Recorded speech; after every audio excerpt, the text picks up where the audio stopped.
One of Tai Lopez's all-time favorite movies is The Selfish Gene. I recall it being near the top of his list of books. He continued to discuss it in the original draft of his 67 Steps as well. I've been putting it off for much too long since I thought about obtaining it at the time, but I felt it was incredibly complex. I'm extremely glad that Blinkist made this book more accessible to me, because I really liked biology in high school and it was one of the disciplines I concentrated in. Richard Dawkins' book, which was first released in 1976, makes the case that genes, not specific animals or even species, are the fundamental unit of evolution. Genes only employ organisms as survival strategies because of their inherently selfish nature. They use many physical characteristics, habits, and even selfless deeds as instruments. However, occasionally both people and animals manage to avoid this depressing image. Here are 3 takeaways from The Selfish Gene that will convince you that perhaps we are not that selfish after all. Sometimes 2 separate species' genes benefit from mutually altruistic activities. Humans have succeeded in creating a civilization that has its own evolutionary history. We can get over the drawback of our egotistical genes thanks to our capacity for simulation and foresight. Ready to take a journey down Darwin memory lane? Let's take a journey down the evolutionary road. Lesson 1: Mutually altruistic behavior is unusual, although it can occasionally be advantageous to the genes of 2 separate creatures. Because genes are self-centered, many of the interactions between creatures in nature wind up being what are known as zero-sum games, in which there is always one definite winner and one certain loser. Either the dove is devoured when a hawk chases it, or the hawk starves to death. However, in a non-zero-sum game, both players can cooperate against a third party, which could be, for instance, nature itself, to produce a win-win scenario. Lesson 2: We have removed the component of culture and given it an independent evolutionary history. Humans are unique. Our DNA originally pushed us toward an innate survival mindset, but we've developed well beyond that.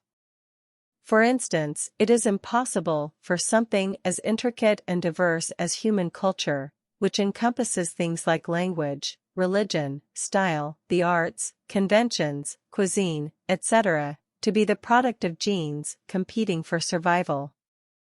Instead, culture may be thought of as a human invention that is unrelated to biology and is based on the same evolutionary processes.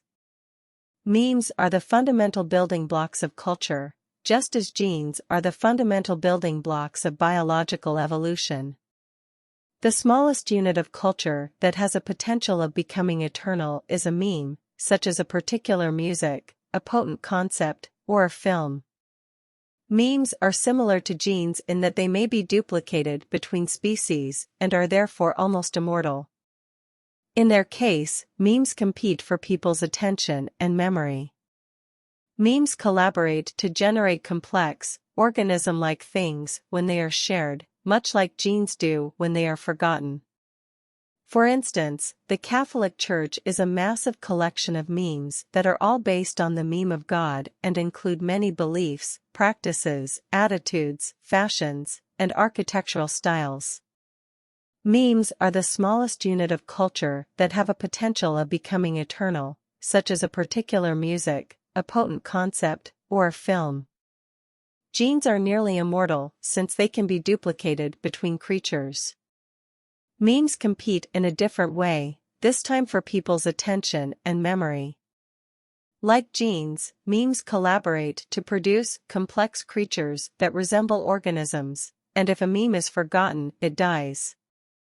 For instance, the Catholic Church is a massive collection of memes, including specific beliefs, practices, attitudes, aesthetic preferences, and even clothing.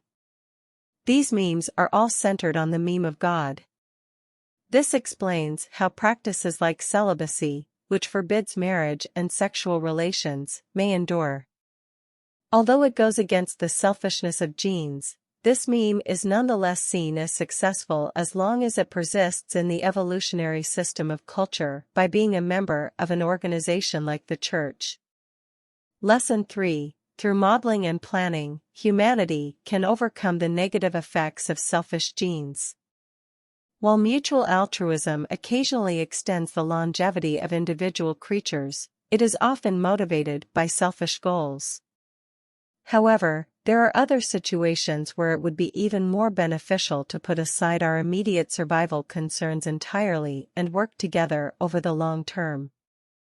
A conspiracy of doves might, for instance, promote the long-term survival of both species in the hawks versus doves scenario mentioned above, where doves always attempt to flee and hawks constantly assault until they win or are gravely hurt. All creatures in the population could coexist peacefully and without harm if they agreed to behave like doves. Hawks could avoid harm by simply eating sick or near-death doves, and both species could procreate without constantly fearing being chased down. Genes can never pick a conspiracy of doves scenario because they aren't conscious, they can't predict the future, and they can't simulate it like humans can. Though we can. We can do what is best for the long-term survival of the human race by putting aside our self-interest and splitting off from biology, just as we have done with culture.